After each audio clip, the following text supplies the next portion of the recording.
Cuentos y leyendas de Rumania, por Ángela Ionescu. Torre de papel azul, editorial Norma. Introducción.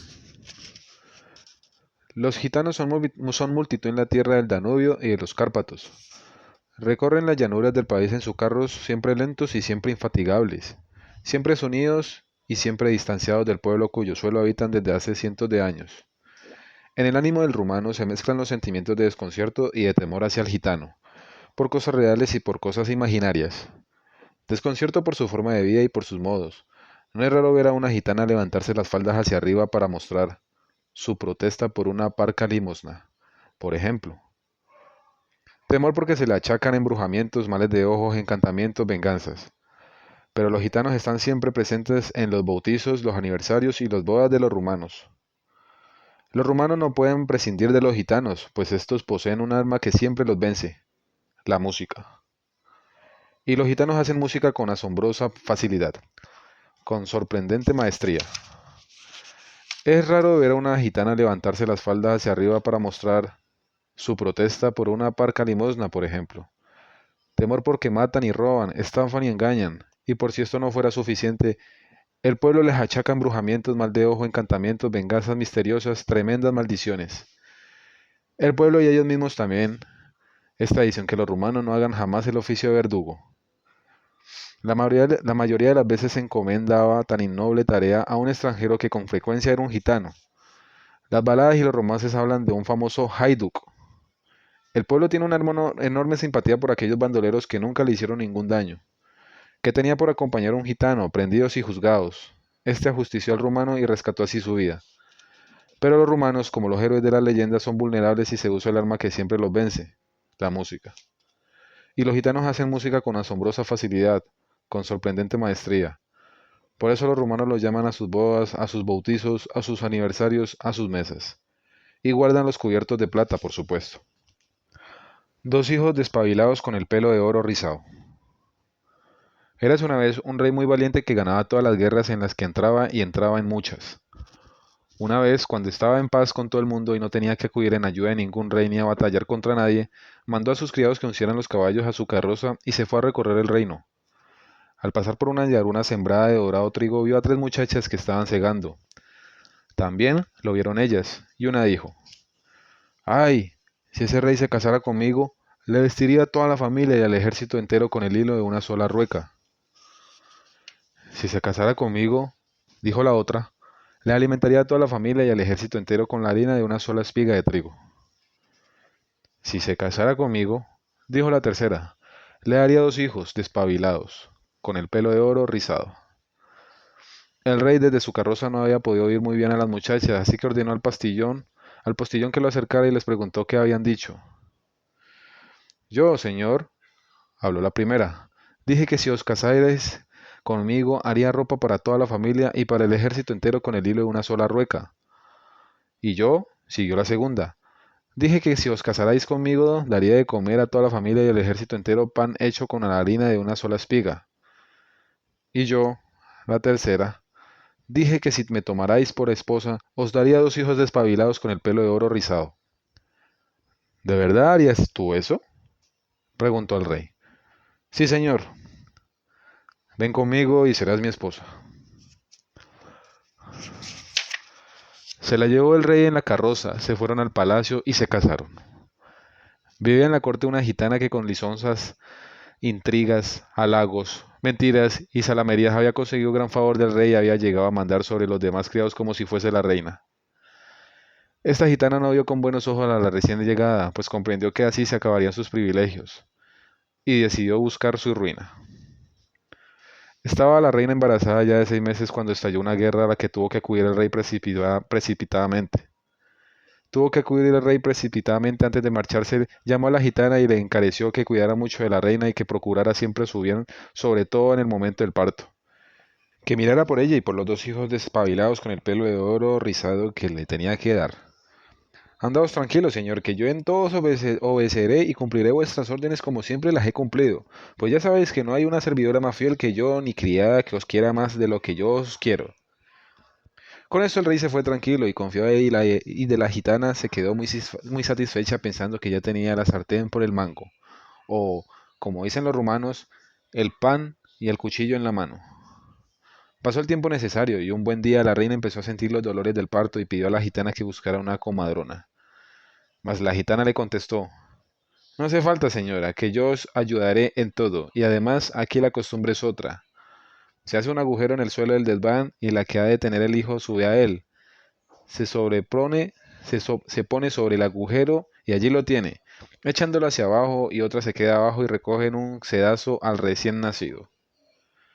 Creyó la reina lo que la gitana le decía y obedeció. Subió al desván, se puso sobre el agujero y dio a luz los dos hermosos niños despabilados con el pelo de oro rizado, que en cuanto cayeron al sedazo de la gitana iluminaron el palacio como si fueran dos soles. Los tomó ella, los escondió y cuando la reina bajaba penosamente el desván, puso en el sedazo a los dos perros recién nacidos y se los presentó. Mirad, señora, lo que habéis parido, en lugar de dos hijos despabilados con el pelo de oro rizado, dos perros con el pelo como el de todos los perros. Los miró la reina, sintió frío en el corazón y cayó desmayada.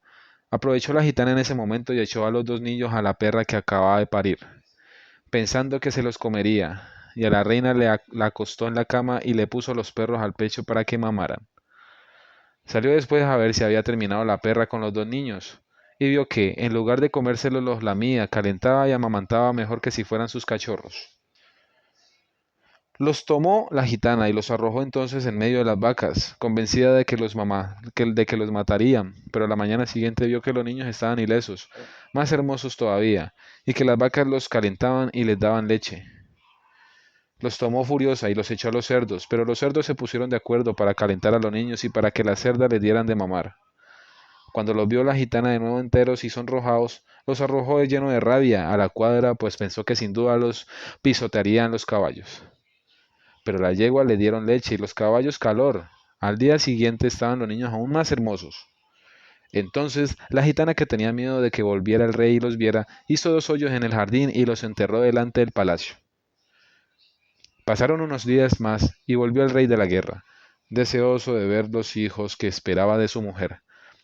Venía muy contento y se los prometía muy felices. Pero, ¿qué amargura le aguardaba? Salió la gitana a recibirlo y, fingiéndose muy apesadumbrada, le dijo que la reina había parido dos perros en lugar de dos hijos, en lugar de dos hijos despabilados con el pelo de oro rizado. No podía el rey creer tanta desgracia y corrió a ver a la reina, mas cuando la encontró en la cama con los perros en el regazo, lo venció la pena y la desesperación como él había vencido a sus enemigos en la guerra. Y lleno de tristezas y de pesar, no quiso ver ni hablar a nadie, solo la gitana merodeaba a su alrededor y no cesaba de decirle: ya veis, señor, los males que os vienen por querer en las promesas de esa mujer. A mí me arrinconasteis y despreciasteis. Ella solo quería casarse con vos y vivir en el palacio, entre lujos y con criados, y os engañó.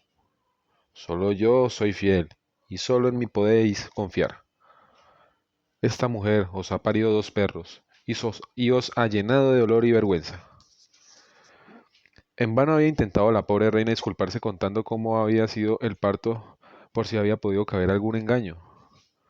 La gitana no cesó de meter cizaña, hasta que el rey, amargado y asqueado, mandó que en castigo enterraran a la reina hasta la cintura, y que le pusieran los perros al pecho para que mamaran. Volvió la gitana a mandar en el palacio, cuando el rey estaba ausente.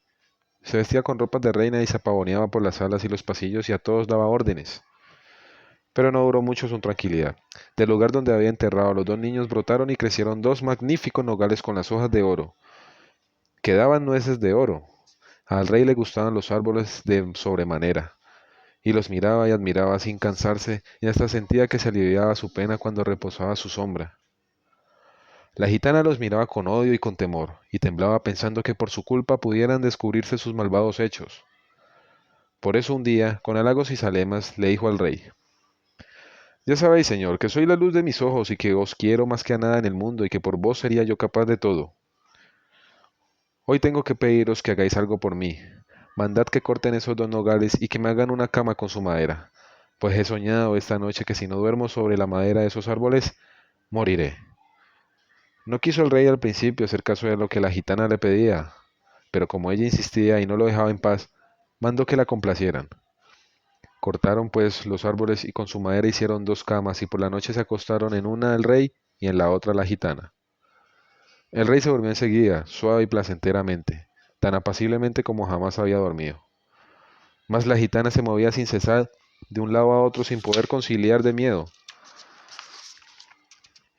Ya muy avanzada la noche, la madera de las camas empezó a hablar. ¿Qué tal te va, hermano?, preguntó la madera de la cama donde dormía la gitana. A mí muy bien. El peso es ligero y amable, porque tengo encima a nuestro padre, ¿y a ti? A mí muy mal. El peso es grande y me duele el alma, porque tengo encima a la gitana. En cuanto oyó estas palabras la gitana, se quedó helada de espanto. Temía que al rey las hubiera oído también, y más muerta que viva. Esperó que se hiciera de día. Cuando se levantó el rey, le dijo con voz entrecortada que le había aconsejado Santa Viernes en sueños en quemara aquellas camas, pues si no moriría. ¿Estás loca? Acabamos de hacer estas camas y ahora las quieres quemar. Pues yo he dormido mejor que nunca y solo cosas lindas he soñado. Pero la gitana no se dejaba, pues solo de pensar que el rey pudiera oír las maderas se paralizaba de miedo. Y tanto lo pidió e insistió que por no oírla más, el rey accedió y mandó que quemaran las camas. Se puso la gitana delante del fuego, para que no escapara ninguna centella, y mandó a dos criadas que miraran para que no salieran tampoco por la chimenea. Pero las criadas se pusieron a charlar y distraídas como estaban, no se dieron cuenta de que salían dos chispas y se posaban sobre un pedrusco de sal que estaba lamiendo una oveja, la más linda del rebaño, la favorita del rey. Como este rey era rumano, le gustaban mucho los animales, y aunque era rey, se ocupaba de que el ganado estuviera gordo y lustroso y de que fuera bien tratado, porque los rumanos no soportaban que se haga sufrir a los animales, a los que consideran a casi como hermanos en el seno de la madre común, la sagrada naturaleza. La oveja lamió la chispa y quedó preñada. Al cabo de muy poco tiempo parió dos corderos con la lana toda de oro rizada. Cuando los vio el pastor, se apresuró a ir al palacio a contar la maravilla. En cuanto oyó aquello, la gitana se le encogió el corazón y sintió un escalofrío de miedo. Mandó que le trajeran los corderos y, sin que se enterara el rey, los mató. Después hizo que le sacaran cuidadosamente el menudo y las tripas y mandó a dos criadas que lo lavaran en el río. Pero ay de que perdáis alguna de estas tripas. Las he contado una por una y os desollaré si no las traéis todas. Se fueron las criadas y se pusieron a lavarlas, y de pronto una de ellas empezó a lamentarse. Pobre de mí, se me ha caído una tripa y se le ha llevado la corriente. ¿Qué será de mí? Y al poco rato empezó la otra. Ay de mí, que se me ha escapado una tripa de las manos y la ha arrastrado la corriente. Mejor será que me marche y no vuelva al palacio ni a mi casa. Menos mal, dijo la primera, que a ti también se te ha perdido una, pues así no nos acusaremos la una a la otra. Sí, pero la gitana tenía contadas y ahora nos desollará a las dos. Y empezaron las dos a lamentarse y a llorar. Echaron a andar arriba abajo y vieron las dos tripas que se hinchaban y de pronto se reventaron y salieron de ellas dos patos que nadaron hasta un islote que había en el centro del río. Allí dieron los patos tres volteretas y se convirtieron en dos hermosos niños con el pelo totalmente de oro rizado. No lloréis, tontas, les gritaron a las criadas. Partid cada una en dos una tripa y tendréis el mismo número de antes. Pues es verdad, dijeron las criadas, y se marcharon muy contentas y la gitana no sospechó de nada. Los niños se quedaron en el islote y crecían en una noche, lo que otros en un año. Cuando hubieron crecido bastante en mente y en cuerpo, pasaron el río y fueron a la ciudad donde vivía el rey. Pidieron alojamiento por una noche en una casa y se quedaron allí a dormir. La gente de ese país es muy hospitalaria y considera un honor recibir huéspedes. En sus casas, por muy humildes que sean, hay siempre una habitación, la mejor, para los que puedan llegar. Durmieron allí los niños y al día siguiente quisieron saber de su padre y empezaron a preguntar cómo era el rey, si estaba casado, si tenía hijos y todo lo que le preguntaría un forastero. Nuestro rey es muy bueno, dijo el dueño de la casa, pero está siempre triste, amargado y taciturno. Y nadie sabe por qué, preguntaron ellos. Todo el mundo lo sabe, nuestro rey se casó con una mujer que le prometió dos hijos despabilados con el pelo de oro rizado, y en lugar de eso tuvo dos perros. Desde entonces el pobre rey no tiene alegría ni consuelo y solo se distrae cuando van a entretenerlo. Esto es de entretener, consistía en contar toda clase de sucesos, cuentos, recitar poesías, cantar, tocar algún instrumento, en fin, en hacer cada cual lo que mejor supiera para divertir, animar e interesar a los asistentes a una reunión. Pues iremos nosotros también, pero dinos, ¿qué hicieron con la mujer que en lugar de los niños tuvo perros? La enterraron hasta la cintura y ahí la dejaron. Sintieron los muchachos como una puñalada en el corazón de pena por su madre, pero nada dijeron. Se despidieron del hombre después de darle las gracias por su hospitalidad. Se fueron al palacio y dijeron al guardia que había en la puerta que venían a entretener al rey. Entró el guardia donde estaba el rey y dijo, Majestad, ahí afuera hay dos muchachos que vienen a entreteneros. ¡Que se marche ya mismo! Gritó la gitana, que también estaba delante. No queremos entretenimientos en medio de tantos disgustos. ¿Cómo son esos muchachos? Preguntó el rey. Son muy jóvenes, más parecen niños que muchachos, muy limpios y lindos de ver, tan guapos como no he visto yo otros. ¡Que se vayan! Gritó de nuevo furiosa la gitana. ¡Que se vayan ahora mismo! Salgo yo a echarlos a palos y les asuso los perros. ¡Que pasen! Dijo el rey con solemnidad. Entraron los dos muchachos y después de hacer las reverencias y los saludos pidieron permiso para empezar su cuento y dijeron así. Eras una vez, señor, un rey que se casó con una mujer que le había prometido dos hijos despabilados con el pelo de oro rizado. Y estando él en una guerra, tuvo ella dos niños tal como había prometido, pero una gitana se los cambió por dos perros. Y así siguieron la historia hasta que llegaron al final y entonces se descubrieron las cabezas para que vieran todos sus pelos de oro. Y dijeron, y estos niños, señor, somos nosotros, y ese infeliz rey sois vos, nuestro padre. Los abrazó el rey llorando por un lado de alegría y emoción, y por otro de pena y arrepentimiento por los sufrimientos de su pobre mujer inocente, injustamente condenada. Mandó enseguida que la sacaran y llorando a mares y abrazándole las rodillas le pidió perdón. Ella con la alegría de ver a sus hijos tan hermosos y estar de nuevo junto a su marido, enseguida lo perdonó. Toda la pena y la desesperación del rey se trocaron en ira contra la gitana. Mandó que trajeran 7 caballos sin domar, que ataran a la gitana a sus colas, que los espantaran después y que los dejaran correr. Así la arrastraron sobre piedras y barrancos y se hizo toda a pedazos.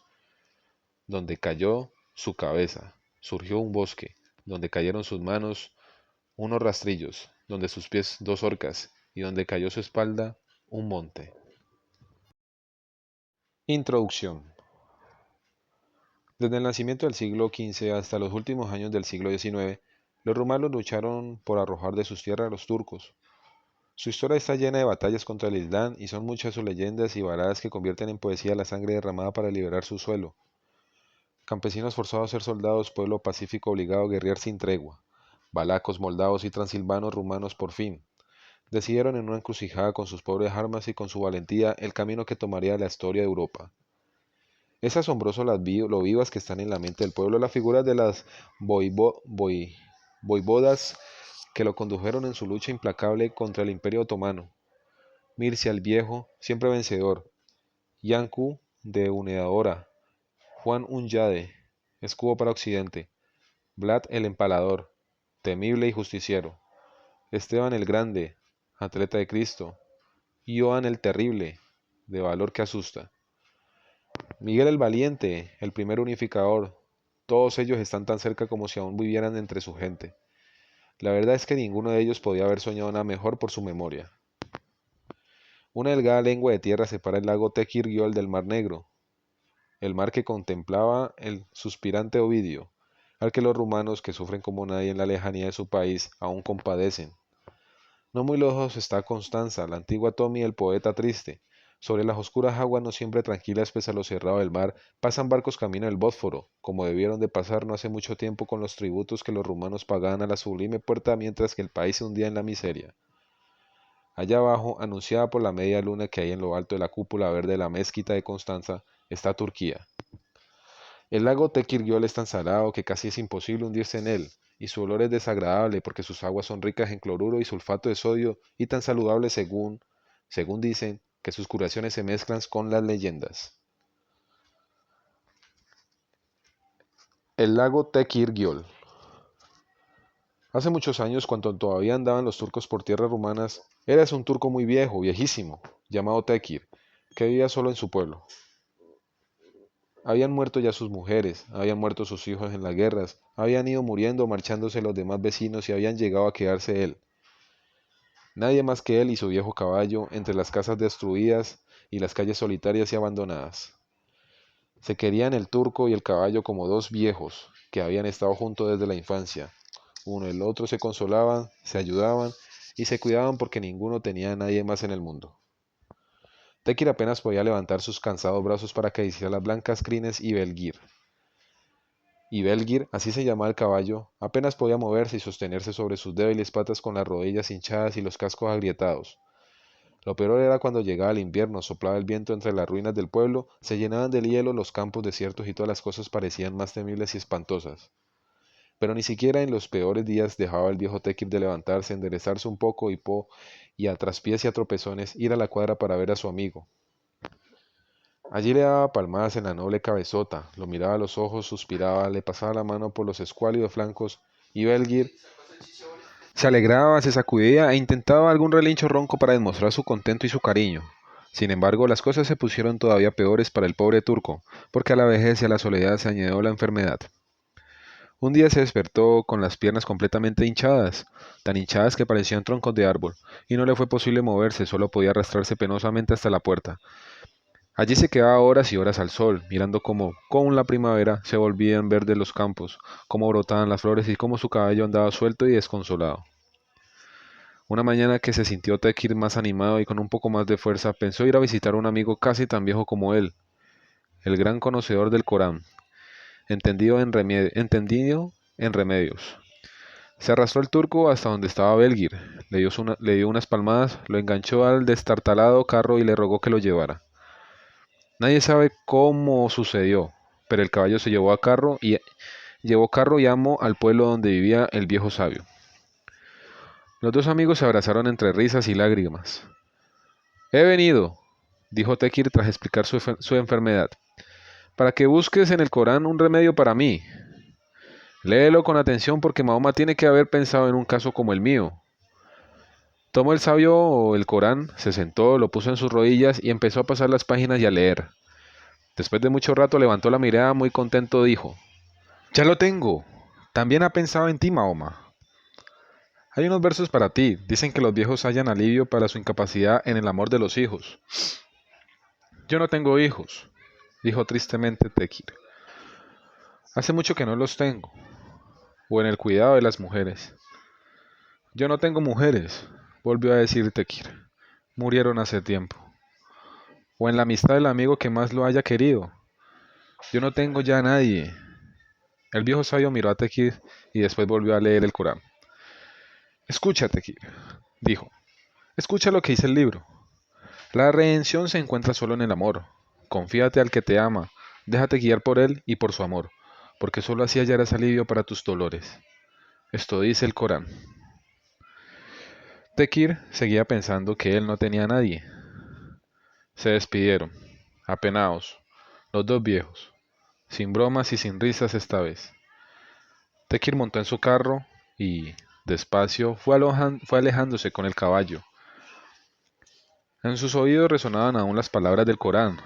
De pronto, un pensamiento como un rayo luminoso atravesó su mente y sacudió su corazón. ¿Qué mejor amigo que mi caballo Belgir? Exclamó entonces en voz alta.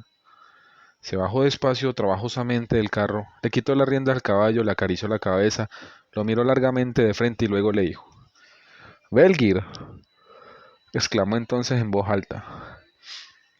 Belgir, yo confío en ti, me encomiendo a tu amor, llévame a la salvación. El caballo relinchó como si lo hubiera entendido todo y emprendió un trote a través de los campos arrastrando el carro y saltando por encima de los pedruscos y de los terrones con sus patas torpes y nudosas.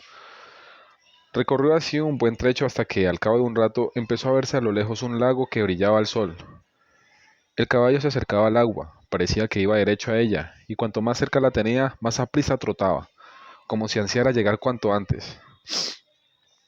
El lago tenía las orillas de limo negro y pegajoso, blando y maloliente. El agua era turbia, verdosa y también despedía fétido olor, pero Belgir se metió adentro sin titubear con carro y todo. Al principio el turco intentó no mojarse y hasta rezongaba por haberse confiado al caballo, pero luego lo pensó mejor y dijo, «¿Quién sabe? Tal vez en esta charca hedionda y turbia esté mi salvación. Haré lo mismo que Belgir. El Corán dice que debo confiarme a los cuidados del amigo». Se bajó el turco del carro, soltó a Belgir, se desnudó y comenzaron los dos a bañarse en aquel lago y a revolcarse en el limo. Los pastores que por ahí cerca andaban con su ganado pensaban que el viejo estaba loco. ¿Dónde se había visto cosa semejante? Revolcarse en el lodo y bañarse en aquella agua asquerosa. Cuando lo oyeron contar lo del Corán y decir que de ahí esperaba la curación, se convencieron de que el viejo no andaba bien de la cabeza. Día a día le daban algún trozo de queso y de pan, y así fueron viviendo el turco y su caballo. Poco a poco se le iban deshinchando las piernas, se le fortalecían las rodillas, se le enderezaba el cuerpo, se robustecía todo. Poco a poco Belgier se le iba poniendo el pelo más denso y brillante, el paso más firme, la cabeza menos caída y pesada. Los pastores y la gente de los alrededores veían el cambio y apenas podían creer lo que veían. El viejo y el caballo habían rejuvenecido, estaban curados. Buena es la palabra del Corán. Más adelante se hizo una choza en la orilla del lago y un cobertizo para Belgir. La fama del suceso se extendió por toda la comarca, por todo el país. De todas partes empezaron a acudir enfermos y tullidos para conocer el baño milagroso y curarse con el agua y el limo del lago que se hizo conocido hasta en los más lejanos confines. La gente lo llamó desde entonces Tekirgiol, o sea, en turco, lago de Tekir. Introducción. No tiene alma, pero lleva almas, y no toca la tierra sino el agua, el barco. Por la colina vive una limaña con 5 cabezas, 100 dedos y 4 almas, que es un muerto al que llevan 4 vivos. La madre para el hijo y el hijo para la madre, el agua y el hielo. 2 hermanas van detrás de 2 hermanas y nunca las alcanza, las ruedas traseras del carro. En Rumania hay gran afición a las adivinanzas, desde las más sencillas hasta las más complicadas y descabelladas. Acertijos, pruebas de ingenio, frases con truco, cuento con trampa, todo lo que pueda poner de manifiesto la agudeza de la mente goza de la simpatía popular. Poner a prueba la inteligencia es como un deporte, en las largas tardes de invierno, cuando el sol y la luz son casi recuerdos del verano, cuando la nieve lo envuelve todo y el viento azota pueblos y caminos. La gente se reunía alrededor del fuego, las manos ocupadas en las más diversas labores, hilar, tejer, coser, labrar con minuciosas tallas, flautas, moldes para queso, huevos, bastones, peines de cardar, todo de madera. Y la mente empeñada a inventar enrevesadas adivinanzas y difíciles preguntas y en buscar contestaciones y acertar lo que otros han propuesto. El rumano piensa que todo lo salva un ingenio agudo y que todo lo resuelve una mente despierta. Que la inteligencia es el mayor don que puede tener el ser humano, que hace rendirse a poderosos reyes, ricos señores, valientes luchadores, brujas y magos. La hija del pobre. Érase una vez un hombre muy pobre que tenía una mujer muy pobre también, y los dos tenían tantos hijos como burbujas ahí en un montón de espuma. Como los padres eran tan pobres, los niños siempre estaban hambrientos.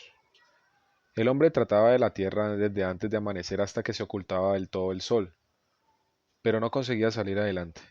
Y cuando por la noche llegaba rendido a su chabola, lo acogía la multitud de niños que a voz en grito decían, «Padre, tengo hambre, padre, dame de comer, padre, que me muero de hambre». La madre no sabía cómo apaciguarlos, ni cómo engañarlos para que se tranquilizaran. ¿Cuántas veces se acostaban los padres sin haber probado bocado por dárselo todo a los niños, que de ninguna manera se hartaban? Aquel pobre hombre trabajaba la tierra de un señor muy rico, dueño de extensísimos campos y de numerosos pueblos, porque como les digo, él no tenía nada suyo. Y como era tan trabajador y honrado, el señor tuvo un día lástima de él y le dijo, «Ve que trabajas con ahínco y que ningún provecho sacas de tanto esfuerzo. He pensado en darte un pedazo de tierra para que sea tuyo y para que en él te hagas una casa y lo labres, lo siembres y su producto sea solo para ti, a ver si así sales de la miseria. Escoge tú mismo ese trozo de tierra y constrúyete una casa enseguida». El pobre hombre no sabía cómo agradecer esa bondad. Le parecía mentira haber tenido tanta suerte. Corrió a su chabola para contárselo a los suyos y poco después escogió la tierra y entre todos comenzaron a hacer la zanja para los cimientos de la casa. Pero no contaba el pobre con su mala suerte. Había ido a escoger su pedazo precisamente al lado de la tierra de un rico orgulloso y soberbio. Allí se suele decir de que los que son muy presuntuosos que no les llega a la nariz ni con pértiga. Y así era este. Quiso la mala fortuna del pobre hombre por la noche que cayera una vaca del rico de la zanja y se matara. Si hubieran oído al día siguiente los gritos y las lamentaciones del orgulloso rico, su cólera y sus amenazas, no perdió el tiempo y fue directamente al señor de todas aquellas tierras y mandó que compareciera también el desdichado pobre. Señor, dijo entonces el rico, este miserable al que habéis querido beneficiar ha ido a escoger su tierra junto a la mía. Habrá pensado que así le tocaría también algo de mi alcurnia y de mi riqueza, pero no se contentó con eso, sino que enseguida hizo una gran zanja para que nos cayéramos todos adentro. Y se ha caído una hermosa ternera mía, señor, y ha muerto, y valía mucho dinero, porque era un animal muy bueno. Mientras tanto, el pobre lloraba a lágrimas como puños y en vano intentaba decir que no por soberbia había escogido la tierra al lado del rico, sino por casualidad y que no había tenido con qué tapar la zanja a la que por mala suerte se había caído la vaca. El rico protestaba y pedía justicia a voces. Al fin, el señor, que bien veía la mala fortuna del pobre, pero no podía dejar de darle alguna satisfacción al rico, dijo, cada uno de vosotros tiene su razón, y como no queréis hacer las paces, os voy a proponer 3 preguntas. El que sepa contestarlas mañana, ese ganará. Escuchad pues. Primera pregunta. ¿Qué es lo más productivo que hay? Segunda pregunta. ¿Qué es lo más rápido que existe? Tercera pregunta. ¿Qué es lo más bueno que hay? Marchaos y venid mañana con las respuestas, pero si ninguno de vosotros las acierta, os arrepentiréis y lo lamentaréis amargamente. Se fueron pues los dos, el rico muy contento diciendo a todo el mundo que él respondería acertadamente a las preguntas, pues bien fácil era decir, por ejemplo, que lo más productivo que había era su cerdo, que daba carne, tocino, manteca y tantas cosas más, el pobre llorando sin parar pensando que no sabría qué contestar. Llegó a su casa y cuando lo vieron los suyos tan apesumbrado, comenzaron todos a llorar y a quejarse. Solo la hija mayor conservó la calma y cuando pudo hacerse oír, preguntó qué había sucedido. Se lo contó su padre entre sollozos y la muchacha dijo, mañana antes de volver ante el Señor, yo te enseñaré lo que debes contestar. Y no te apures, padre, porque me parece que de esta saldrá bien librado. Al día siguiente, el rico y el pobre se presentaron de nuevo ante el Señor. ¿Qué es lo que más produce? Les preguntó éste. Y dijo el rico, pues, ¿qué va, señor, sino mi cerdo, que está gordísimo y me da corteza y tocino, carne y sangre, tripas para embutidos, jamón y perniles? Mentira, dijo el señor, y le hizo seña al pobre para que hablase. Yo creo que lo más productivo que hay es la tierra, que nos da todo lo que nos sirve de sustento a nosotros y a nuestros animales. Bien dicho, dijo el señor, y le preguntó al rico, ¿qué es lo más rápido corre? Mi caballo, señor, respondió él, porque cuando lo suelto recorre montes y valles como una centella y tan rápido se mueve que no se le ven los casos. Mientes, dijo el señor, y le hizo señal al pobre para que contestase. Yo creo que no hay nada más veloz que el pensamiento. Así es, decidme ahora, ¿qué es lo más bueno que hay? Y dijo el rico, lo mejor que hay es la justicia, hoja 6, señor. Mientes, por tercera vez, dijo, el, dijo él. ¿Y tú? ¿Qué dices? Preguntó al pobre. Yo digo que nada hay tan bueno como Dios. Tienes razón por tercera vez. Y entonces enfurecido, el señor ordenó que echaran de allí al rico y después con voz suave y amistosa le preguntó al pobre quien le había enseñado aquellas respuestas. Dudaba el hombre y no quería decirlo, porque temía que la verdad le acarrease algún mal. Pero al final confesó. Mucho le asombró al señor la inteligencia de la hija del pobre, y para volver a probarla le dijo a éste, que venga mañana tu hija a verme, pero dile que no venga ni vestida, ni desnuda, ni andando, ni cabalgando, ni por el camino, ni al lado del camino. El hombre volvió otra vez llorando a su casa porque estaba seguro de que esta vez su hija no sabría salir del paso. Pero en cuanto la muchacha oyó lo que pedía el señor, se echó a reír. No temas, padre, que sé que muy bien lo que debo hacer. Al día siguiente, se vistió con una malla, montó una cabra pequeña y cogió 2 gatos, uno bajo cada brazo. Así se fue hacia el palacio del señor y con la malla no iba ni desnuda ni vestida, y encima de la cabra ni andaba ni cabalgaba. Porque como el animal era tan pequeño, ella tocaba el suelo con los pies. La cabra tan pronto brincaba Brincaba a un lado para comer hojas, como saltaba a otro para arrancar hierba. Así que la muchacha no iba por el camino ni por sus orillas tampoco. La vio llegar el señor y volvió a maravillarse de su inteligencia. Y como se le decía cuesta arriba, darse por vencido, mandó que soltaran a dos de sus perrazos para que la pusieran en fuga. Pero en cuanto la hija del pobre los vio echar a correr ladrando y rugiendo, soltó los gatos. Los perros se fueron tras ellos y ella llegó a la casa y se detuvo a la entrada. Salió el dueño y mandó que la lavaran, que la vistieran y que la peinaran bien. Pensaba buscar algún campesino acomodado para casarla, pero una vez que la vio arreglada la encontró muy bien para sí y le dijo: Yo me casaría contigo, pero debes prometerme que jamás juzgarás ni harás justicia por sin mí. Lo prometió y se casaron y hubo en todos los pueblos de aquel señor gran alegría. Pasó algún tiempo, se entendía muy bien a los dos y eran muy felices. Un día, el señor se fue a ver unas tierras y la mujer se quedó sola. Las casas rumanas suelen tener delante una galería que da al jardín o al corral, donde en el buen tiempo se sienta la gente a hablar, a desgranar maíz o guisantes, o a coser o a hilar. Así estaba sentada aquel día la hija del pobre, o la mujer del señor, como más le guste. Cuando ante ella llegaron dos hombres, vieron que no estaba el marido, y empezaron a contarle a ella sus cuitas.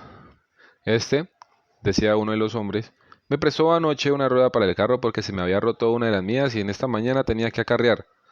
Pero anoche parió mi yegua un potro muy hermoso. Mentira, interrumpió el otro. Lo parió mi rueda nada más para dejársela, así que el potro es mío. Pero, ¿dónde está vuestro marido, señora? Mi marido ha ido a ver un montón de maíz que tenemos cerca de una charca porque por la noche salen las ranas y se comen el grano. Los hombres se iban ya con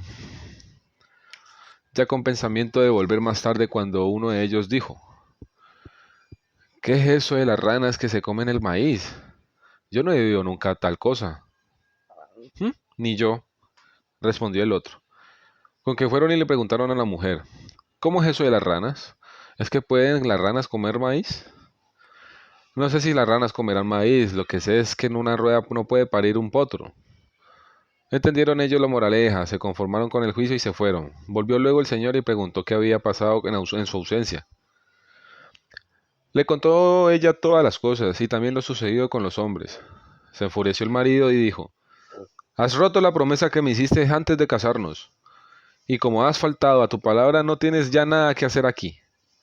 Vete de mi lado, llévate de lo que más quieras de esta casa y vete. Está bien, dijo la mujer. Tu voluntad es ley para mí, pero antes de despedirnos para siempre, comamos y bebamos juntos por última vez. Accedió el marido y mandó a preparar un banquete. Por la noche se sentaron a la mesa, comían y bebían los dos, pero la mujer vaciaba su vaso en una jarra cuando el marido no la veía, y él bebía vaso tras vaso. Llegó así a estar tan borracho que se durmió. Cuando estaba bien dormido, mandó a ella que lo pusieran en un carro y se lo llevó a casa de sus padres. Al día siguiente se despertó el señor y no podía comprender dónde estaba ni qué hacía allí. Recordó poco a poco las cosas y preguntó a su mujer por qué lo había llevado a aquel lugar. Me dijiste que me llevara de tu casa lo que más quisiera y nada hay que quiera tanto como a ti. Por eso te traje. Rió el hombre la ocurrencia de su mujer, la abrazó y se volvió con ella a su casa, donde vivieron siempre en paz y en armonía. Introducción. El balaur hace correr escalofríos por la espalda de todos los niños rumanos, que se estremecen aún sin saber muy bien quién es ni dónde está ese fantástico ser. Unos dicen que tienen cuerpo de serpiente, grandes alas y patas con corvas garras, otros que no tienen patas, pero que sus dientes venenosos, unos afirman que habla como los hombres, otros que solo ruge y arroja fuego por la boca y que por donde pasa no vuelva a crecer la hierba. Unos dicen que tiene 7 cabezas, otros que 12, y que cuando va a la lucha vuela y anda a la vez y abre la boca tanto que avanza con una mandíbula tocando el cielo y con la otra la tierra. Abrazándolo todo, unos dicen que habita en lugares desiertos y abandonados, entre ruinas de casas, otros que abajo del agua y que cuando tienen hambre engullen al hombre que se acercan a la orilla. Pero qué más de lo que digan unos y otros, es el balaur y da tanto miedo. Para hacer un balaur se juntan muchas serpientes en un lugar húmedo, frondoso y solitario, y allí todas las a la vez comienzan a soplar hasta que les sale espuma por la boca. Esa espuma, después de recibir durante mucho tiempo el aliento, se transforma en un diamante que tiene el poder de calmar el hambre y la sed de quien lo lame. Si una serpiente se traga ese diamante, se vuelve más gruesa y larga y le crece la cabeza. Si se esconde, entonces y durante 7 años sin interrupción vive en la oscuridad sin que nadie la vea. Sale convertida en Balur. Grandísimos, mucho más altos y anchos que los hombres, de enorme fuerza, con el grueso cuerpo cubierto de espeso vello oscuro, rojizo de voz estontórea, y habla torpe, de ojos penetrantes y relucientes, de olfato finísimo, que desde muy lejos percibe a los humanos, de insaciable apetito, así son los semei. Viven lejos de los pueblos y las ciudades, en lo profundo de los bosques, en magníficos palacios. Tienen extraordinarios poderes, pueden convertirse en cualquier animal, en plantas, en objetos, pueden tomar la apariencia de montes, de ríos, de mares, de nubes, de estrellas. Pueden ser fuego, hielo, lluvia o nieve, pues pueden volar, pueden penetrar bajo la tierra y bajo las aguas. El hombre y el esmeu. Érase una vez en este ancho mundo un hombre muy pequeño, pequeñísimo. También era muy pobre y además tenía muchísimos hijos. La casa llena de hijos, como era tan pobre, algunas veces iba a pedir por las casas y la gente le daba ropa y comida. Un día, en que salió a recorrer los lugares donde salían a socorrerlo, le dieron en uno un pan y un buen trozo de queso fresco. Iba el hombre muy contento por el camino, con su queso y con su pan, cuando se encontró con un esmeu alto, fornido y robusto, como siempre son los semei. Se paró el esmeu a mirarlo y empezó a dar vueltas a su alrededor, a mirarlo de un lado y de otro, de arriba a abajo y de abajo arriba, y no cesaba de admirarse, y de extrañarse, y de desorbitar los ojos, pues nunca había visto un hombre tan pequeño. El hombre citado temblaba por dentro. Los rumanos suelen decir que al que tiene miedo se le pone el corazón del tamaño de una pulga. Pero pensó que era mejor no demostrarlo, así que se mantuvo firme. Miró al esmeu de frente y muy enfadado le dijo: ¿Qué miras tanto? ¿Es que no has visto nunca un hombre? Pues como tú, desde luego que no, y por eso te miro y remiro y me asombro de que aliente alma humana un ser tan pequeñajo. ¿Pequeñajo? Pero fuerte y que a nadie teme, ni a un balaur. ¿Ni a un balaur? Ni a un balaur. Mira, mira cómo le saco el jugo hasta las piedras. Y diciendo esto, apretó con tanta fuerza el queso en la mano que le exprimió el suero. A ver si puedes hacerlo tú. Tomó el esmeo un pedrusco del camino, lo apretó en una mano y lo dejó convertido en polvo. Bueno, dijo el hombre, eres bastante fuerte, pero no has podido sacarle jugo como yo. Tienes razón, contestó el esmeo. Hagámonos hermanos de sangre y vente conmigo. No se atrevió el hombre a decir que no fuera a hacer que se enfadara el esmeo y se fue con él a su casa.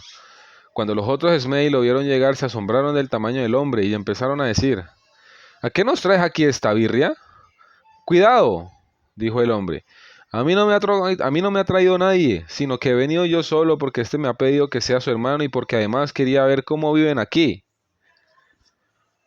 Rieron los otros y ya iban a empezar a burlarse de él cuando el esmeu les dijo que aquel pequeño no temía ni a un balaur y que era tan fuerte, que hasta le sacaba el jugo a las piedras. Se extrañaron mucho, pero se tragaron las burlas que le iban a dirigir. Al día siguiente los esmei le pidieron al hombre que trajera agua del pozo en un pellejo de búfalo. El odre era tan grande y pesaba tanto que el pequeño apenas podía levantarlo. Lo llevó como pudo, doblándose y arrastrándose, y cuando llegó al pozo lo soltó enseguida, porque estaba a punto de caerse de loma abajo. Se sentó después al lado y se puso a pensar qué hacer y cómo salir de aquel apuro, pues no quería ni intentar llenar el pellejo. Si apenas había sido capaz de traerlo vacío, ¿cómo iba a llevarlo lleno? Mientras pensaba, agarró un palo y distraído fue haciendo con él un surco en la tierra alrededor del pozo, y como no se le ocurría nada para salir del paso, siguió dándole al palo y ahondando el surco más o menos un palmo. Entonces llegó un esmeo al que le habían enviado los otros que, extrañados de su tardanza, pensaba que les había robado el pellejo y se había ido. ¿Qué tontería estás haciendo aquí? ¿Y por qué no traes el agua de una vez? No estoy haciendo ninguna tontería. Hago un foso para sacar al pozo y llevármelo entero. A mí me da vergüenza andar con pellejos como este. Si estuviera donde los míos no se reirían de mí hasta las gallinas. Nosotros solemos hacer odres de 100 pieles de búfalo cocidas, no de una sola. y cuando necesitamos agua no vamos a un pozo como este, sino al río o al mar. ¿Cómo voy a llevar ahora esta cosa de nada? Llevo el pozo y ya está. Tú estás loco. ¿Quieres estropearnos el pozo? Quítate de ahí y deja de escarbar la tierra. Si te da vergüenza llevar el pellejo, lo llevaré yo, pero deja el pozo quieto. Tomó el esmeo el pellejo, lo llenó en un santiamén y se lo llevó a casa como quien lleva una jarra.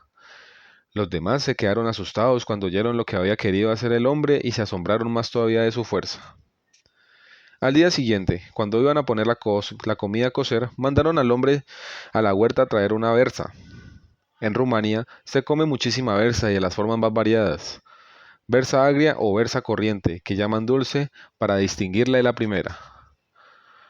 Estofada, sola o con carne, como plato fuerte, como compañía para otros.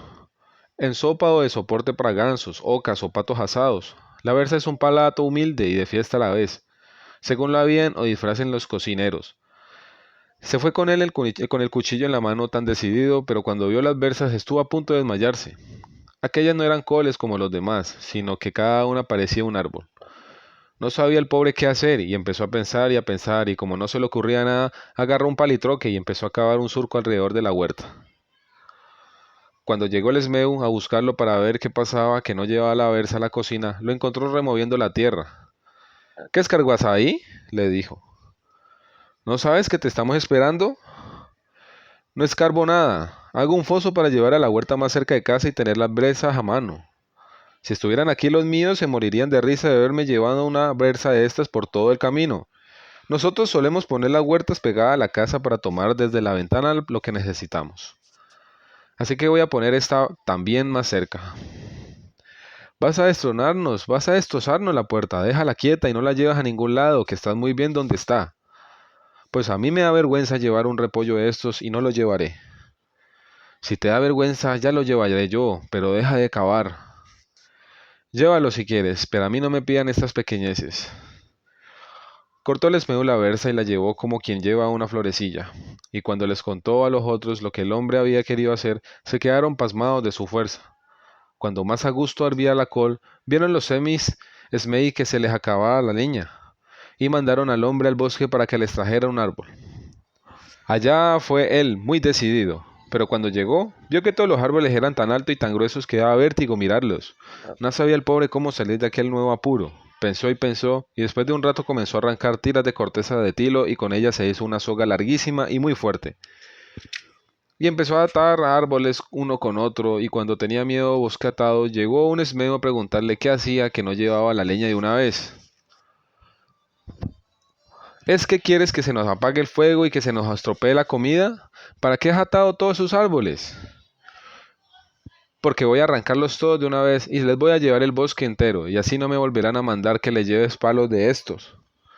¿Palos? ¿Te parecen palos? Dijo el esmeo. ¿No ves que son árboles hechos y derechos? ¿Tú quieres dejarnos sin bosque? Yo no lo quiero, es que me estén mandando todos los días a traer astillas. Si alguno de los míos me viera con un árbol de estos, se burlaría de mí el resto de mis días. Y diciendo esto, el hombre se puso de nuevo a atar árboles. El esmeo estaba asustado de verdad. No sigas atando, dijo. Te prometo que no volveremos a mandarte por leña. Si a ti te da vergüenza llevar un árbol, lo llevaré yo. Y arrancó uno de los más gordos como quien troncha una rama y se lo llevó. Cuando oyeron los otros esmedis lo que había querido hacer el pequeño, se quedaron muy preocupados, empezaban a temerle, lo miraban con desconfianza y andaban espiándolo por si se le ocurría matarlos a todos y quedarse con sus riquezas. Sin embargo, todavía quisieron probarlo una vez más y uno de ellos les dijo que quería luchar con él. Los romanos, sobre todo los antiguos, eran aficionados a la lucha, a la que consideraban como el más justo de los medios de medir sus fuerzas y resolver sus disputas. Al hombre se le pusieron los pelos de punta y empezó a sudar frío al oír aquello, pero pensó, al fin y al cabo solo pueden matarme una vez, y decidió mostrarse muy valiente. ¿Qué quieres luchar conmigo? Le dijo. Me da lástima de ti, ¿no sabes que yo soy capaz de matar 12 seres a la vez? Con un esmeu como tú no tengo ni para empezar. Mira, mira. Y tomó un pedazo de mamaguila que estaba sobre la mesa y por el que andaban multitud de moscas y se lo engulló. Luego se sacó las moscas de la boca por una a una y dijo, fíjate, 1, 2, 3, 12 seres. ¿Todavía quieres luchar conmigo? Temblaban los Smail de miedo, pero en aquel momento llegó el más fuerte de ellos y cuando supo lo que sucedía quiso probar de todos modos. El pobre pequeño pensaba que había llegado su último minuto, pero ya no sabía cómo escabullirse, y lo agarró el Esmeo por la cintura y lo apretó un poco, y casi se le salen los ojos de las órbitas. El Esmeo cuando lo vio así le preguntó, ¿qué te pasa, pequeño? ¿Por qué abre los ojos tan grandes? Estoy mirando al cielo para ver a qué nube mandarte. Ahora sí que se asustaron y renunciaron a la lucha. Cuando los Esmei se quedaron solos, decidieron matar al hombre de noche mientras dormía, pero él, que lo había oído todo, esperó a que estuviera oscuro y fingió meterse en la cama y dormir. Puso en su cama una viga de hierro y se escondió en un rincón. Llegaron a medianoche los Esmei sigilosamente y comenzaron a dar mazazos a la viga. Y aún se maravillaban de lo fuerte que debía ser el pequeño, pues hasta sus huesos sonaban a hierro. Cuando pensaron que lo habían machacado bastante y quitado todo el resto de vida, se fueron a dormir. ¿Cómo creen que se quedaron al verlo a la mañana siguiente, sano y salvo? Se figuraron que en venganza los iba a matar a todos. Le preguntaron cómo lo había dormido y él les dijo que muy bien, solo que lo habían picado unas pulgas a medianoche. Los Smeis están aterrorizados y el mayor dijo, mira, pequeño, es verdad que te hemos tomado como hermano nuestro, pero nunca hemos dicho por cuánto tiempo. ¿No te parece que deberíamos romper nuestro lazo? Al fin y al cabo somos muy distintos y tenemos costumbres muy diferentes. Yo creía que esa clase de ligadura no se desatan, pero si ustedes quieren, yo los dejo, si me dejan lo que pida. Bien está, dijeron de buena gana. Pues me llevaré aquí tanto como pueda cargar, o sea, los llevaré a ustedes con su casa y con todo lo que tienen. No, eso no, protestaron ellos. Te haremos tanto como pueda cargar el más fuerte de nosotros. Y llenaron sacos de oro y de plata y se los dieron al esmeo más robusto para que se los llevara al pequeño a su casa. Si hubieran visto al pobre otra vez preocupado pensando que el esmeo, en cuanto viera su casucha y sus niños tan esmiarriados, iba a darse cuenta del engaño. Andaba el pobrecillo delante del esmeu, y que jadeaba bajo el peso de los sacos, y cada vez que el esmeu aspiraba aire, la corriente le acercaba al pequeño, y cada vez que soplaba salía el pequeño despedido. Pero, ¿qué te pasa? ¿Que andas correteando 100 pasos hacia adelante y 100 hacia atrás? Le preguntó el esmeu. Pues que a veces tengo más ganas de ir a ver a los míos y a veces me arrepiento y deseo volver con ustedes. No, vete con los tuyos mejor, dijo el esmeu. Llegaron hacia la vista de la casucha y el esmeu, que estaba cansado, resopló más fuerte que otras veces, y el hombre voló hasta la puerta. Entonces les dijo a su mujer y a sus hijos, miren, por allí viene un esmeu, cuando esté más cerca salgan todos y griten, Padre, queremos carne de esmeu, Padre, queremos carne de esmeu. Y él volvió con el esmeu. ¿Qué es esa especie de covacha que veo allí? Le preguntó este. Es la entrada del túnel que conduce a nuestro mundo, contestó. No había terminado de asombrarse del esmeu cuando vio salir una multitud de niños pequeños que aullaban a voz de grito. ¡Padre, queremos carne esmeu! ¡Padre, queremos carne esmeu! Entonces, sin pensarlo más, dejó el esmeu los sacos en el suelo, dio la media vuelta y echó a correr como alma que lleva la carrera cuando se vieron solos y con tanta riqueza comenzaron el niño, la mujer y el hombre a bailar de alegría. Mientras, con la lengua afuera, el esmeu corrió hasta el bosque y allí se encontró con el zorro. Muy asustado te veo, dijo este. No tendrás miedo de ese pequeño. Yo voy y le robo todo lo que quiero y no me hace nada. Si no me crees, ven conmigo y te convencerás. Se envalentonó el esmeo y pensó que no estaría mal quitarle al hombre las riquezas que le había llevado. Pero al llegar cerca de la casucha, salió él a la puerta y le gritó al zorro. ¿Cómo te atreves a venir con un solo esmeu, cuando me has prometido una docena? 12 me debes traer. ¿Pensabas que con uno solo ibas a saldar tu deuda? No esperó más el esmeo y echó a correr con el zorro, agarrado por el rabo. En cuanto llegó al bosque, como castigo lo golpeó contra todos los árboles hasta dejarlo hecho una piltrafa. Luego siguió corriendo hasta su casa y allí encontró a los otros esmeilos terribles que eran el hombre y sus hijos. Introducción. Hay noches claras, sin luna, con un cielo tan blanco que apenas se ven las estrellas. Un fuerte resplandor lo envuelve todo, una luz difusa que viene de todas partes y de ninguna. En noches así solían cruzar el cielo, como exhalaciones, viajes con el largo pelo suelto que cabalgaban en escobas. Llevaban con ellas hacia oscuras e ignotas regiones a algún infeliz ser humano cuyo horrendo grito estremecía los aires mucho tiempo después de que hubieran desaparecido en la noche clara.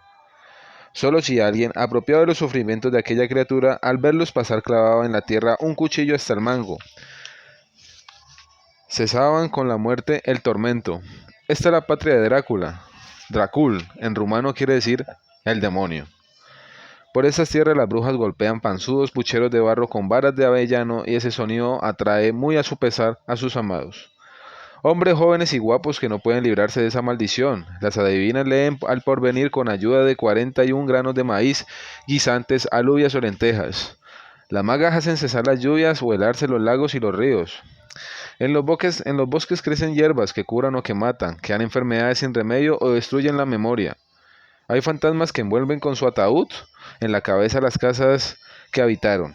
Hay fantasmas de niños recién nacidos que vuelven para pedir de mamar a sus madres. Hay fantasmas que desencadenan tempestades y violentísimos huracanes. Hay viejas que consiguen el amor o el desamor enterrando en un hormiguero un murciélago atrapado a la víspera de Nochebuena. Del animal quedan solo dos huesecillos, uno en forma de pala y otro de gancho. La pala aleja al amante importuno, el gancho atrae al deseado. A la sombra de las altas cumbres de los impenetrables Cárpatos, donde los bosques guardan aún el corazón virgen, donde los ríos se arrojan desesperados en cascadas espumosas, nada es demasiado extraño en la patria de Drácula. El cerdo hechizado. Eres una vez, hace mucho tiempo, un rey que tenía 3 hijas. Un día que tenía que marcharse a la guerra, no me pregunten a cuál, porque hubo demasiadas en territorio rumano. Las llamó a las 3 y les dijo: el enemigo invade nuestro país, debo ir a defenderlo. Os dejo con pena, hijas mías. Mientras yo falte podéis hacer lo que queráis, ir a donde os guste y pasear por los sitios que más os plazcan. Solo hay una habitación en el palacio en la que debéis entrar, la del fondo. A esa no paséis por nada en el mundo. Diciendo esto, entregó las llaves a la hija mayor. Todas le prometieron obediencia, le desearon victoria en el combate y lo despidieron con lágrimas y besos. Y se quedaron solas en el palacio. ¿Qué hacer todo el santo día? Como en aquel país nos gustan mucho los tapices, las alfombras y los paños bordados con los que se engalan las paredes y los muebles, tanto en las casas más humildes como en las más ricas. Gran parte del día cosían, bordaban o tejían. También leían y paseaban. Y así pasó algún tiempo. Una vez, mientras recorrían el palacio, la hermana mayor dijo: no sé por qué no hemos de entrar en esa habitación del fondo. Hemos paseado tanto por el jardín que no hay ni un solo rincón que no conozcamos. Hemos curioseado en todas las habitaciones y ya no nos queda nada por ver. ¿Por qué no vamos a entrar allí? Precisamente pasaban por delante de la habitación y se detuvieron ante la puerta. ¿Te has vuelto loca?, dijo la hermana más pequeña. ¿Cómo vamos a desobedecer a nuestro padre? Cuando él manda que no entremos, sabrá lo que hace. Pues a mí me parece que no se va a hundir el mundo si entramos, dijo la mediana. Además, nuestro padre no tiene por qué enterarse. Bueno, como dicen los rumanos, la verdad es que el diablo había metido el rabo en el asunto. Así que la mayor metió la llave en la cerradura de la habitación, abrió la puerta y entraron. No había allí adornos como en las otras estancias, ni ricos muebles, ni mullidas alfombras, ni pesadas lámparas. La habitación estaba vacía y desnuda. Solo en el centro había una mesa con un precioso tapiz, y encima un libro abierto. Quisieron saber las princesas qué estaba escrito en aquella página, y se adelantó primero la mayor y leyó: la hija mayor de este rey se casará con un príncipe venido de Oriente. Rieron y se alegraron todas, y después la mediana se acercó también a la mesa, volvió a la hoja y leyó: la hija mediana de este rey se casará con un príncipe venido de Occidente. Volvieron a reír y a alegrarse las 3. Era ya el turno de la más pequeña, pero ella no quería de ninguna manera leer. Mas tanto quisieron sus hermanas y tanto se lo pidieron que, aunque de mala gana, se acercó también a la mesa, volvió la hoja y leyó: la hija pequeña de este rey se casará con un cerdo. Leerlo y caer como fulminada fue todo uno. Sus hermanas la levantaron, la sacaron de la habitación, cerraron cuidadosamente la puerta con llave y la llevaron a su cama. Después de muchas horas y de muchos cuidados, volvió la pobrecilla en sí, pero ya desde ese día palideció el color de sus mejillas, se apagó el brillo de sus ojos y nadie volvió a oír su alegre risa. Transcurrió algún tiempo, un día regresó victorioso el rey, pero en vez de alegría sintió como si le traspasaran el corazón al ver los ojos tristes y la cara pálida de su hija pequeña. De sobra sabía él que solo el libro encerrado en la habitación prohibida podía ser la causa, mas aún así les preguntó si lo habían leído, y ellas confesaron la desobediencia. Mucho se apenó el pobre rey, pero ya nada podía hacer, solo le quedaba esperar a que el tiempo curase a la pequeña. Y así empezaban ya a olvidarse de la profecía, cuando llegó a la corte un hermoso príncipe que venía de Oriente para pedir la mano de la hija mayor del rey. Hubo grandes fiestas en el reino cuando se celebró la boda y los bailes, los cantos y los banquetes duraron varios días, porque en Rumania es costumbre que las bodas se festejen durante más de un día, casi siempre tres. Se adorna la casa donde se celebran con cintas de colores, flores, ramas verdes y frutas. Se sacan las cosas más bellas y valiosas de la dote de la novia y sus mejores bordados, y se preparan para las comidas más suculentas y complicadas. Las mujeres no temen meterse en la cocina 3 días antes para guisar deliciosos y ancestrales platos. Y mientras trabajaban, cantan y ríen, cuentan todo lo sucedido en el pueblo y, como no, gastan bromas a costa de los que se van a casar. Y si tanto preparativo hacen en cualquier casa, ¿qué no harían en ese palacio? Al fin se recogió todo el mundo. Volvió la tranquilidad. Los novios se despidieron y se marcharon a Oriente. No mucho después llegó a la corte un príncipe venido de Occidente para pedir la mano de la hija mediana del rey. Hubo otra vez festejos y alborozo. Corría el vino sin cesar. Se llenaban las mesas continuamente de exquisitas viandas y la música resonaba en todos los confines del país. Porque allí no hacen nada sin música. ¿Qué clase de fiesta es aquella que no tiene canciones ni músicos? Ni los más míseros la quieren, y como los rumanos son capaces de sacar música de las hojas de los árboles, de los peines, de las hojas de papel o el más inesperado objeto, la tienen siempre. Mientras todos se alegraban, la hija pequeña, silenciosa y solitaria, se escondía para que nadie viera sus lágrimas y sus ojeras. Una vez terminadas las fiestas de esta boda, los novios se marcharon a Occidente. Poco tiempo después llegó un día a la corte un cerdo grandísimo, seguido de muchos otros, y eran tantos que llenaban las calles de la capital y los alrededores del palacio.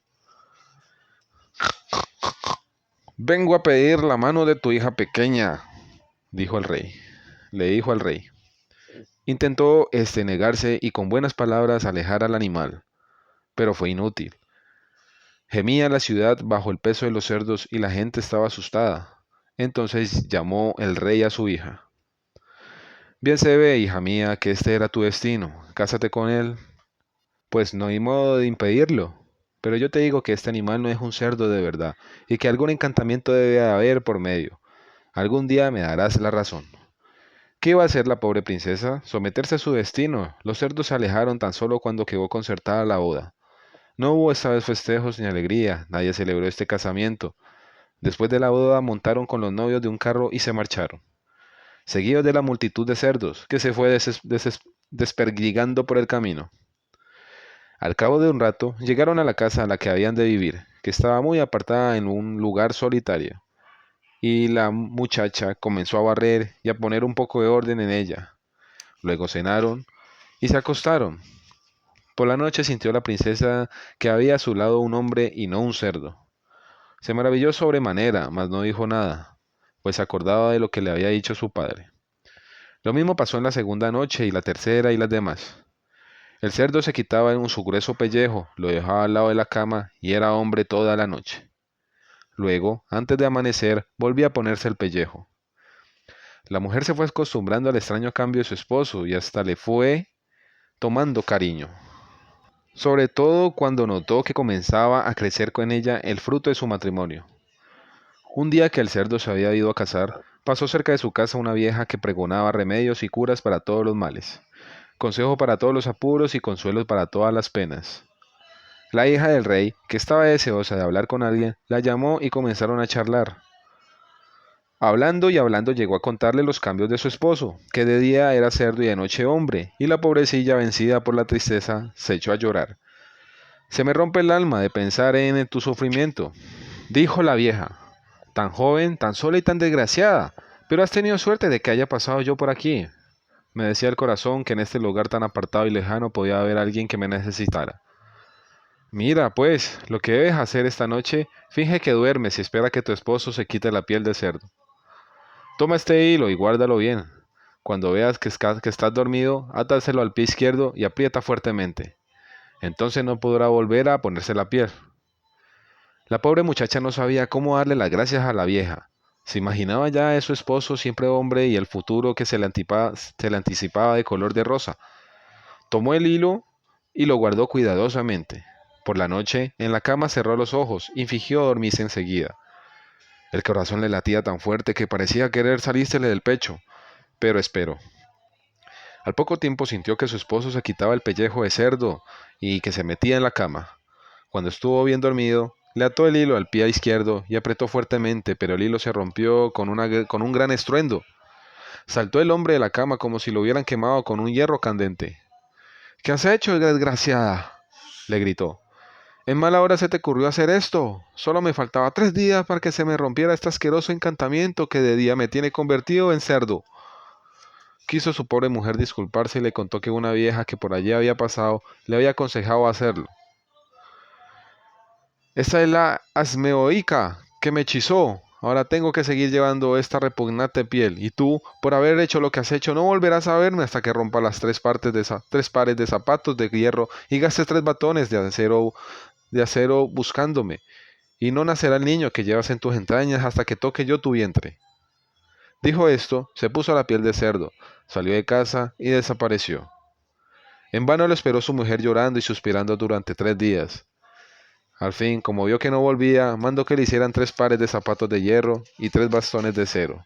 Tomó un pequeño atillo y salió por el mundo a buscarlo. Anduvo, anduvo sin parar, atravesó montañas y bosques, colinas y praderas, pedregales y torrenteras. Si caía, se levantaba y seguía. Si tropezaba, se enderezaba y seguía. Si se golpeaba con las piedras o se arañaba con las zarzas, se limpiaba y seguía. Llegó así un buen día a una cabaña, el agotamiento la hacía desfallecer. El cansancio la vencía. Llamó a la puerta y le abrió la madre de Santa Luna. En aquellos tiempos todavía podían los humanos llegar a otros mundos donde habitaban seres que ahora ya no vemos. Con voz que apenas se oía pidió a la pobre mujer asilo. La madre de Santa Luna se apiadó al verla en ese estado, le ayudó a entrar, la acostó y la preparó con una rica sopa y una gallina asada. Yo creo que también le dio un dorado trozo de marmaliga, pues sin ella no hay buena comida para un rumano. Cuando la hermosa torta de harina de maíz cocida en agua salada aparece en la mesa, humeando y amarilla como el oro, sobre un plato de madera, todos los ojos la siguen con avidez, y si por encima de ella resbalan unos trozos de mantequilla y sonríen unos pedazos de queso blanco y fresco. Entonces se oye hasta suspiro de satisfacción. Una vez que la muchacha lo hubo tomado todo, revivió un poco. Pero hija mía, le dijo la madre de Santa Luna, ¿cómo has llegado tú, un ser del otro mundo, hasta aquí? Le contó ella su historia y le preguntó si su hija, la Luna, no sabría dónde estaba su esposo. No, ella no lo sabe, pero ve hacia levante y llegarás a casa del Santo Sol. Quizá él sepa algo. Ten cuidado y no pierdas ninguno de los huesos de esta gallina que te acabas de comer. Guárdalos bien, pues algún día se te harán de gran provecho. Dio las gracias a la mujer y después de ponerse un nuevo par de zapatos y tomar el segundo bastón de acero, emprendió otra vez el camino. Anduvo y anduvo a través de montes y bosques, de colinas y praderas, de pedregales y torrenteras, y nada la detenía. Llegó un buen día a casa el Santo Sol. Cuando el agotamiento la hacía desfallecer y el cansancio la vencía, llamó a la puerta y se le abrió la Madre del Sol, quien se apiadó de ella al verla en ese estado y más aún porque estaba encinta. La hizo acostarse, le preparó una sabrosa sopa y una gallina asada y le dijo que guardara los huesos con mucho cuidado, pues algún día lo necesitaría. También esta vez contó la mujer su triste historia y preguntó si el Santo Sol no sabría algo de su esposo. Cuando venga yo le preguntaré hacia dónde debes ir, pero escóndete en el sótano para que no te vea.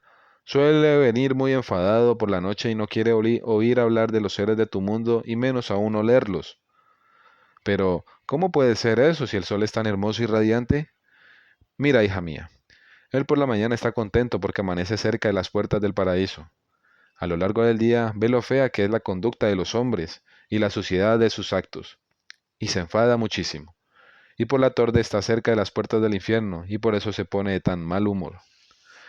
Se escondió pues la mujer, y al día siguiente la madre del Santo Sol le dijo que fuese a casa del viento. Antes de salir, la muchacha se puso el último par de zapatos de hierro, pues ya había gastado del segundo, y tomó el último bastón de acero.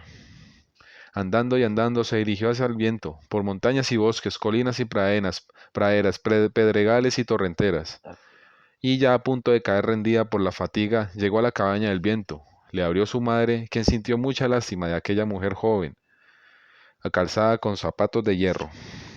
Apoyada en un bastón de acero con la cara sarcada por las lágrimas y marcada por el dolor, la hizo pasar, la acostó, le preparó una sustanciosa sopa y una gallina asada y la encareció que no perdiese ningún hueso y que los guardara con mucho cuidado.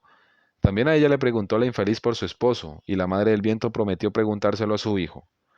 Era todavía de noche, antes del alba, cuando la despertó y le dijo, tu esposo vive en un espeso bosque al que llegarás si sigues la dirección del camino de los esclavos, que verás por la noche en el cielo.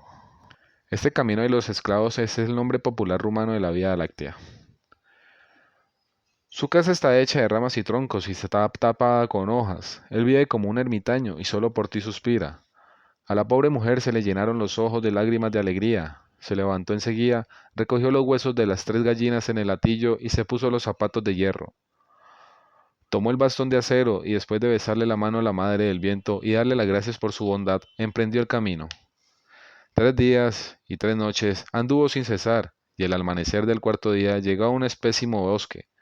Se internó en él y anduvo ya sin saber si era de noche o de día, pues allí no penetraban los rayos del sol ni la luz de la mañana, sino solo el viento. Mucho tiempo después se salió a un claro donde había una deliciosa pradera cubierta de tierna hierba y de millares de flores. No les puedo decir qué pradera era aquella, porque hay muchas así en Rumania. Allí crecían las flores más variadas y la hierba era altosa y sedosa. Allí cantaban los pájaros, volaban las mariposas y susurraban suavemente las hojas. Y allí cayó agotada la pobre mujer y se durmió un día entero.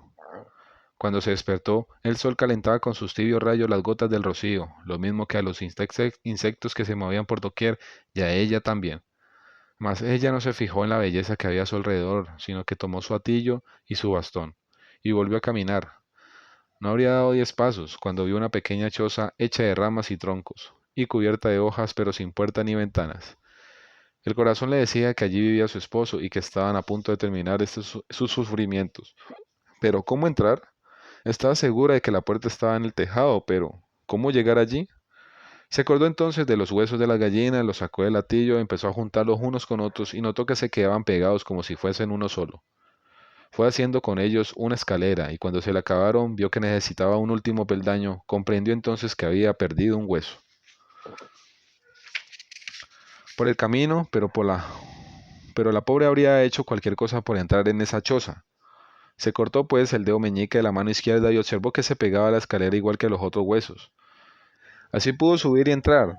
Dentro había una pobre cama, una tosca mesa y una sola silla. Poco podía limpiar y ordenar allí. Se acostó en la cama y se quedó dormida.